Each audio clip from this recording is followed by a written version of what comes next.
大家好，你们看了我那么多试车的视频以后呢，相信你们也是已经闲了，看这个安哥已经看到闲了。所以今天我为你带来了马来西亚车媒界的后起之秀，他的 video 呢很多人看，多过 Autobus Chinese 太多了。我们来欢迎戴主义。大家好，我是 YouTube 戴主义频道的戴主义。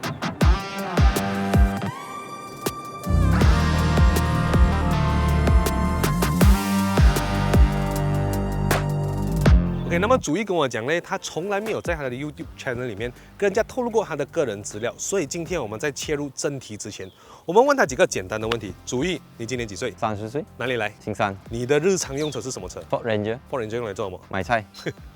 So Ford Ranger 来买菜，整个巴萨都给你买回来了。你的 Ford Ranger 平时是不是都是在市区里面用的？大部分时间。大部分的市区里面用。好，今天呢，我们就以都市人的角度，一个比较 lifestyle 的角度来评测这辆 Toyota Hilux 还有 Mitsubishi Triton。OK， 这样呢，我们就先让主义来谈一谈他的 Toyota Hilux。OK， 我现在隔壁这个就是马来西亚皮卡车的代名词 Toyota Hilux， 它最低配的从90千起，而我今天带来的这个就是最 high spec 的售价139,888块的 Black Edition， 然后它的 Road Tax 西马半岛是1248块，2.4L的就便宜了500块。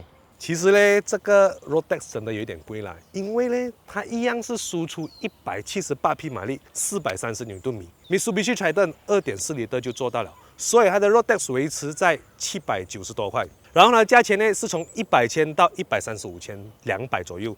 所以这辆大家在看到的是最顶配版的 Avenger X。如果是以入税来讲的话，Triton 赢了啦。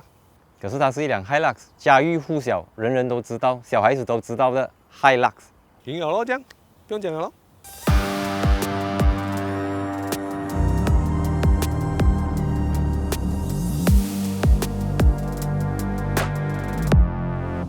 这辆 Toyota Hilux 2.8 Black Edition， 它搭载2.8 L Diesel 柴油引擎和6速自动变速箱。它有177 PS 和450Nm 的动力。驾驶系统方面，除了有 Normal Mode 之外，它还提供 Eco Mode 和 Power Mode。四驱系统方面，它有 H2、H4 和 L4 3个越野模式。讲到这个四驱系统或者这个越野模式呢，就是 Mitsubishi Triton 的重头戏。为什么这样讲呢？因为普通的 pickup truck 在用 4H 的时候是不可以在干的路面使用的，因为在干的路面的话，那个摩擦力会影响那个轮胎和中央差速锁。可是这个 Mitsubishi Triton 的 4H 模式开起来就有点像是一些 SUV 的 All-Wheel Drive System， 它中间不是使用 Center Lock Differential， 而是用一个叫做 Viscous Coupling 的东西，所以你开起来在下雨天的时候会更加顺手。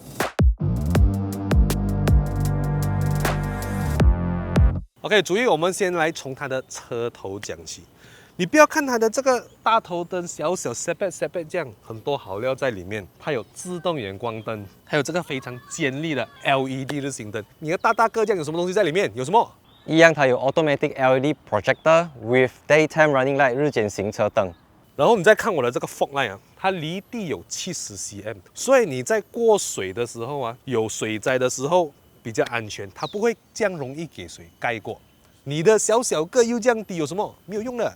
这个不重要啊，重要的是这个东西啦。Hello， Toyota Hilux， 又是 Mitsubishi， 做 Aircon 的。做 Aircon 又怎样 ？Aircon 都可以做到 Lancer Evo 出来了，听过 Lancer Evo 没有？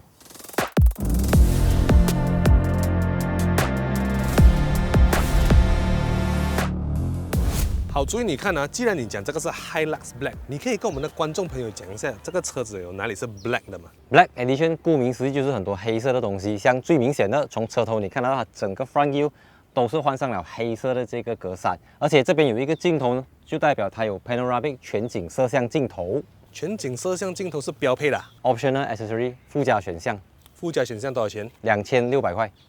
再来，它这边还有这个 Black Edition 的黑色轮圈，所以黑色的轮圈除了好看之外，它也耐脏。的确，你可以看到它的 side mirror 也一样，同样有 Black Edition 的黑色，而且下面一样有镜头，这个就是 Blind Spot Monitoring 盲点侦测系统。盲点侦测系统多少钱？2000块。OK， 再来这边一样，它有这个 Sport Bar 啊，这个 Sport Bar 你可以看到它这边有 Chrome， 而且它整个是黑色这样子，也是非常的有运动感，是很有运动感的。多少钱啊？这个1555块。除了刚才我讲的之外，你看到吗？它这边还有一个非常少见、非常高级的东西，像看到吗？smooth 这样子。就是因为有这只东西的关系啦。对，你看几轻松，这只东西多少钱？ 985块，把是真的很轻松。对不对？我们来看一下这个 Triton， 你看啊，看到吗？没有那只东西没有关系的吗？我们去 gym 这样辛苦来做什么？你看，也是很轻松吗？来，注意看一下这个 Sports 吧，线条也是很美，对不对 plastic 的哦。 ？Plastic 不用紧，好看最重要。 OK，更重要是不用钱。然后你来看一下这个车门把手 ，Chrome 的。很容易肮脏哦。我们再来看一下我们这个盲点侦测系统 （Blind Spot Detection），不用钱的。 OK，还有这个18寸双色轮圈，也是很配我的车身，很好看，对不对？哇，最重要的是这个360度 Panoramic 镜头，也是不用钱的。为了咯，你的车里面还有什么东西是要还钱的吗？还有我们来看一下。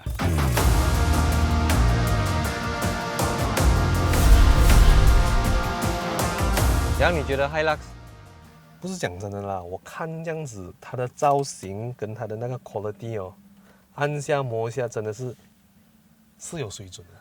够是啦，多大嘞？多大做什么？多大做 Wildfire， 多大做 Alpha， 做 Harrier 这种高级车的嘞。必须做 Evo。OK，well， 所以除了这个之外，它中间有6.75寸的 Touchscreen， 里面有 Apple CarPlay 和 Android Auto， 然后它的 Instrument Panel 中间也有这个彩色显示屏，跟 Corolla 一样。OK，well， 所以除了这个之外，它方向盘上面的这些按钮啊，其实这整个按钮的操作模式就跟Harrier 甚至是 Lexus 的车款都一样，整个操作东西都是搬过来的，所以就是很豪华车的等级。而且这边还有这个 Automatic 冷气的这个自动调节，下面呢它有这个陡坡缓降。然后这个 Downhill Assist 啊，也是只有 2.8 Black Edition 才有，2.4的没有这个东西。哦，可是这个不是算钱的东西啊。不是，那是 OK， 说舒适上面，因为这个是 Black Edition 嘛，然后它作为一个最 high spec 的 Hilux， 它当然是用了黑色的复合式皮革，而且它有8项调节的电动座椅，你可以在这边手动用这个 button 来选择移植前后，总之它就是一个很 SUV 等级的 Hilux 就对了。所以唯一还钱的东西在这个车里面是什么东西？就是这个300多块的 DVR 行车记录器。哦， 对，因为它装好给你了的嘛，你不用自己再去另外改装。OK，省钱。不错。Hilux 后排有2个冷气出风口，而且椅子还可以往上拉，拉了过后呢，椅子底部还有2个小小的储物空间。可是哦，那个椅背哦很直嘞，我不想在后面坐太久了，不好坐，不好坐。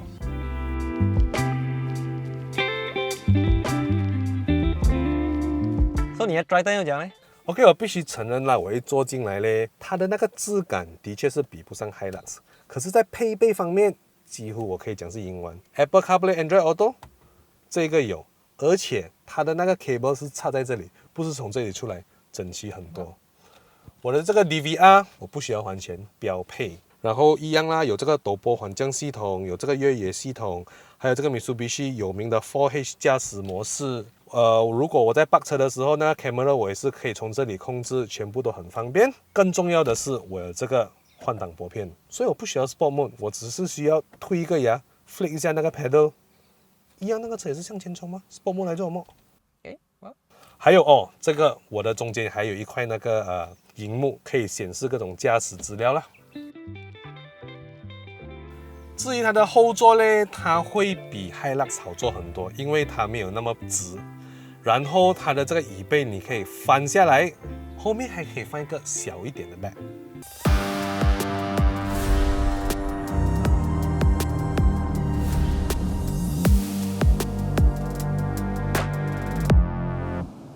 一坐上来这个 Toyota Hilux 啊，你会发现它的坐姿非常的高啊，当然皮卡车都是高了的啦，只是因为它的轮圈是18寸，所以你坐上去你会比一般上的可能是比较低配款的皮卡车都还要来得高。质感就像我刚才前面讲到了，它是非常的高级，就是不会像早期前几代的 Hilux 这样子有那一种很重的塑料感还是怎样，它整个感觉都是开始渐渐比较 premium 这样子的感觉。基本上我是不喜欢高车的人呐，因为我觉得又高车子又重，真的是浪费了不少的油。可是如果你真的要我想一个理由来喜欢一辆 pickup truck 的话，我就会觉得，因为 pickup truck 呢，你在过那种坑坑洞洞的时候，你是如果懒惰停下来的话，你直接架就是这样撞上去的。那一种的话我觉得 pickup truck 是很不错的选择。可是直到以前 pickup truck 的问题是没有 pickup， 你要加快一点，它的那个引擎都给不到你那种冲力。可是现在好了啦 ，Ford Raptor 甚至200匹马力都有。然后动力方面，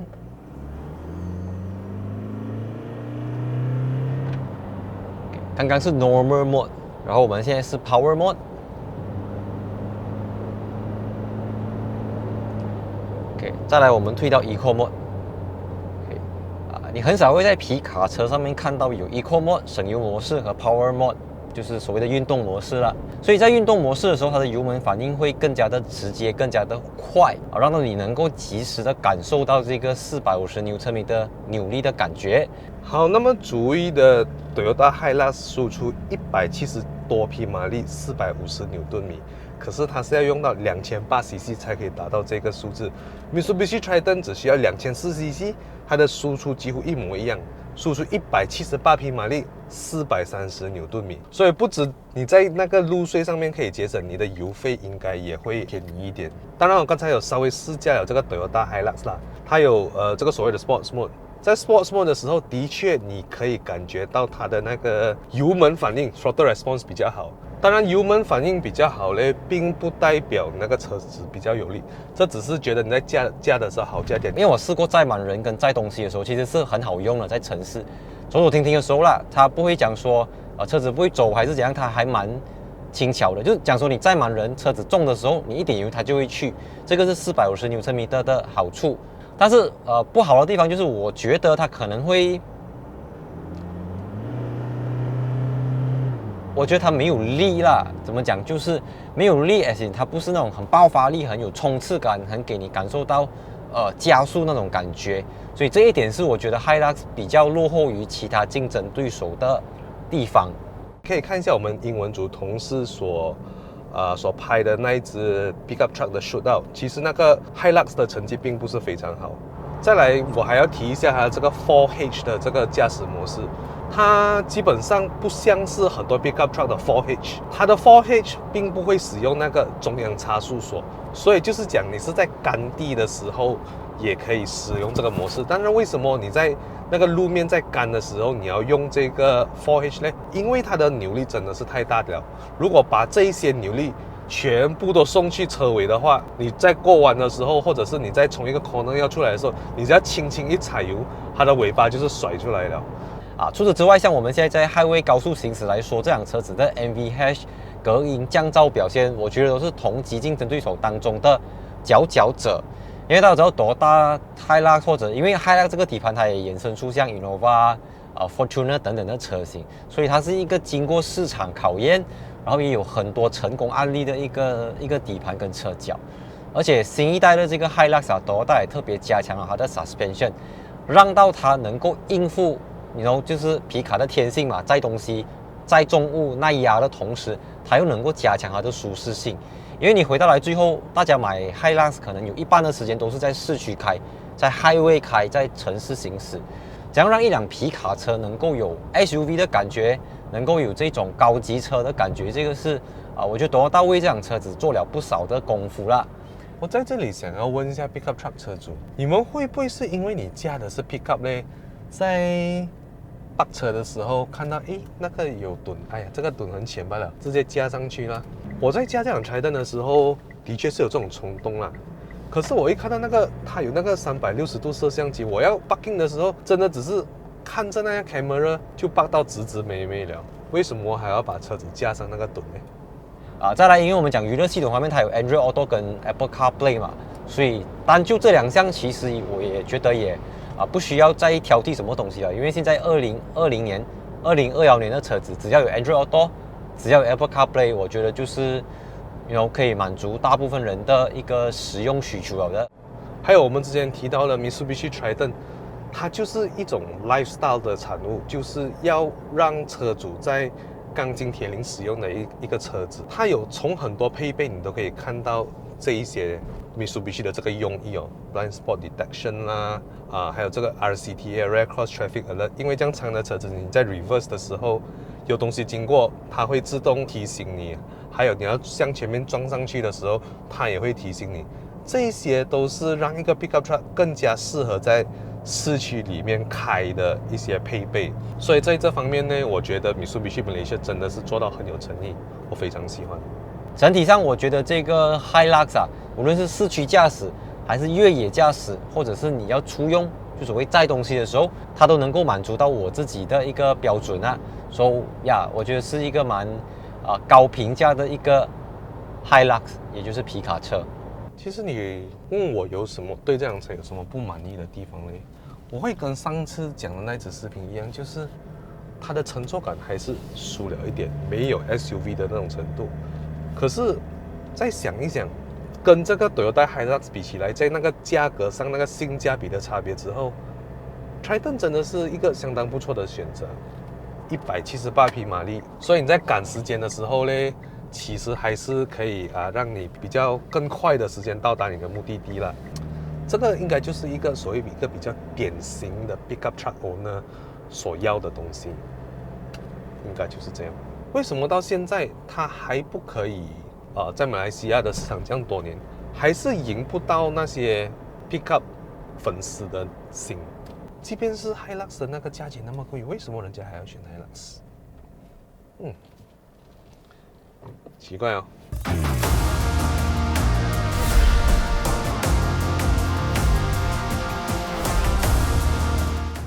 所以这辆车适合你吗？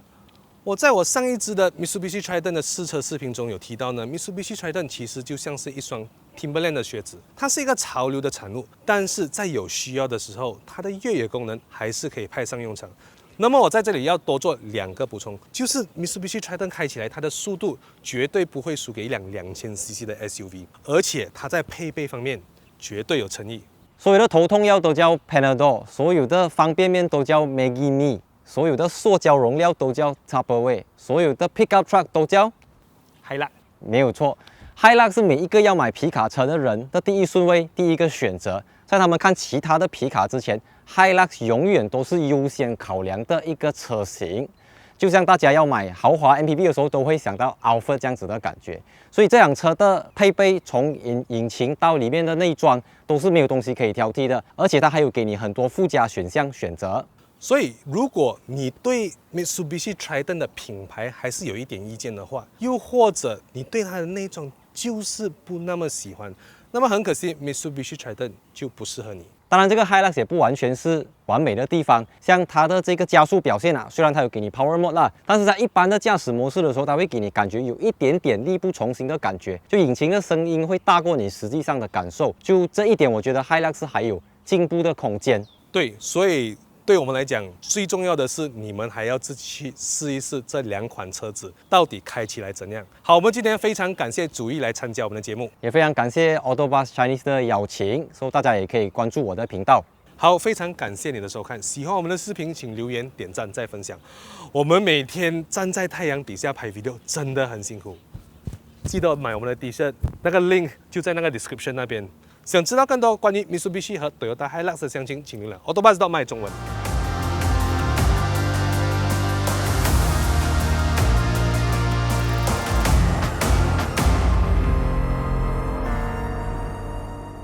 说你的 Hilux 是怎样呢？Keep rolling, keep rolling. 3, 2, 1。所有的塑胶 ，keep rolling。好，非常感谢你的收看。喜欢我们的视频，请别忘了点赞、留言、再分享。我们每天下面，